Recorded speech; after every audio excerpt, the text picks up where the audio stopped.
Hello guys, আসসালামু আলাইকুম। সবাই কেমন আছেন অবশ্যই জানাবেন। আর আপনারা তো সবাই ফুল ডে ব্লগ নিয়ে আসেন, কিন্তু আজকে আমি নিয়ে আসলাম হাফ ডে ব্লগ। আজকে সারাদিন আমি কি কি করছিলাম সবকিছুই নিয়ে থাকছে আমার এই ব্লগে। আর আপনারা যারা ইন্টারেস্টেড আছেন আমি সারাদিন কি কি করছিলাম দেখার জন্য, তারাই দেখবেন আমার এই ব্লগটা। আর অবশ্যই কমেন্ট বক্সে লিখে যাবেন। তো চলেন, আসলে সকালবেলা ঘুম থেকে ওঠার পরেই প্রথমেই আমার এক কাপ রং চা চাই। মানে সবকিছু কাজ পরে সবার প্রথমেই হচ্ছে আমার রং চা। একটা ভালো দিক হচ্ছে আমার, মানে আমি যদি বলি পার্সোনালি, এটা আমার একটা ভালো গুণ। আমি কখনোই অন্যের হাতে চা বানানো খেতে পারি না। মানে আমার নিজের চা আমি সবসময় নিজেই বানাতে পছন্দ করি। আসলে আমি আমার নিজের হাতে বানানো চাটাই প্রেফার করি। আর এইদিকে দেখেন আমি আমার চাটা নিয়ে কি যে একটা ফিল নিতেছি, কি বলবো আপনাদেরকে। ও চা নিয়ে আমি হাঁটতে হাঁটতে চলে যাচ্ছি বারান্দায়। আমাদের এই সামনের বারান্দা দিয়ে একদম রোডের সবকিছু দেখা যায়, বাজার পর্যন্ত দেখা যায়। তো এই জিনিসটা ভালো লাগে, সকালবেলা রোদ আর এইদিকে মানুষগুলো দেখতে। আপনি যেখানে থাকেন না কেন, ওই জায়গায় যদি কোনো ধরনের মানুষ না থাকে তাহলে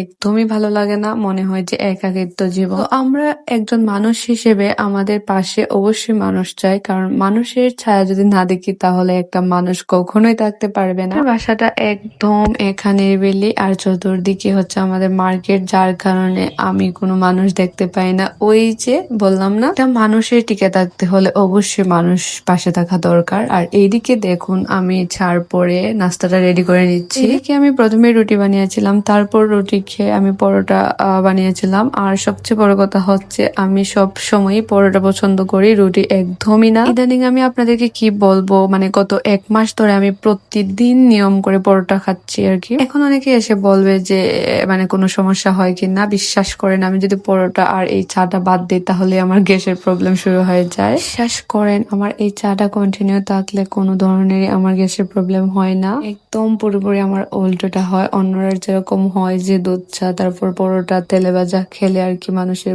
গ্যাসের প্রবলেম হয়, কিন্তু আমার হয় না।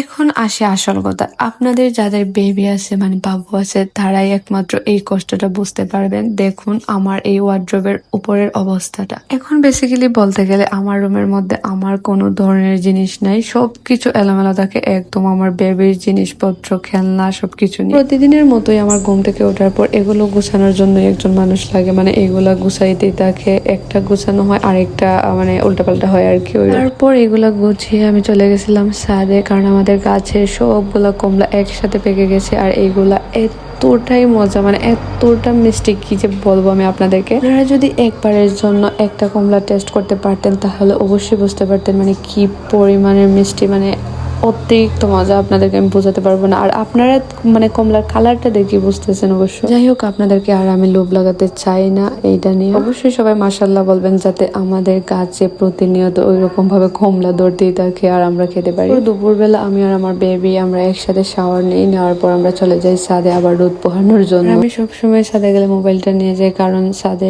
একটু সময় যদি স্পেন্ড করি একা একা ভালো লাগে না। তো মোবাইলটা নিয়ে গেলে আমি একটু স্ক্রল করতে পারি, সেজন্য আর কি নিয়ে যাই। তারপর এদিকে আমাদের কাছে কিছু শিম ধরেছিল, আমি কয়েকটা শিমও পেরে নিয়েছিলাম রান্না করার জন্য। সত্যি কথা বলতে আমার এগুলা পাড়তে তারপর সবজি কাটতে আমার খুবই পছন্দ। আর এদিকে আরেকটা গাছে আমাদের কামরাঙ্গা, আপনারা যারা কামরাঙ্গা চেনেন, মানে আমাদের এলাকার সবাই তো চেনেন অবশ্যই, কিন্তু অন্য এলাকার অনেকে কিন্তু কামরাঙ্গা চেনেন না। আর ছাদ থেকে নামার পরপরই এসে দেখি যে আমার বেবি তো কান্নাকাটি শুরু করে দিয়েছে, তো ওকে নিয়ে একটু হাঁটতেছি। আর এদিকে আমাদের বাসার সামনে কাজ চলতেছে, সাথে সাথে দেখি যে একটা ট্রাক চলে আসছে মানে ইট গুলা নিয়ে। ওইদিকে আমাদের বাসার চতুর্দিকে শব্দ, মানে কি যে বলবো, ইদানিং 2-3 মাস তো আমাদের শব্দের উপরেই যাচ্ছে, মানে এমনিতেই শব্দ তারপরে আবার এক্সট্রা শব্দ। পর ওই যে আমার বেবি কান্না করতে করতে এখন ঘুমানোর সময় আসছে, আর আমি তো ওকে একদমই ঘুমাতে পারি না। হয় আমার শাশুড়ি ঘুম পাড়িয়ে দেন, নয়তো ওনার কোলে আমার শাশুড়ি দিয়ে গেছে ঘুম পাড়ানোর জন্য।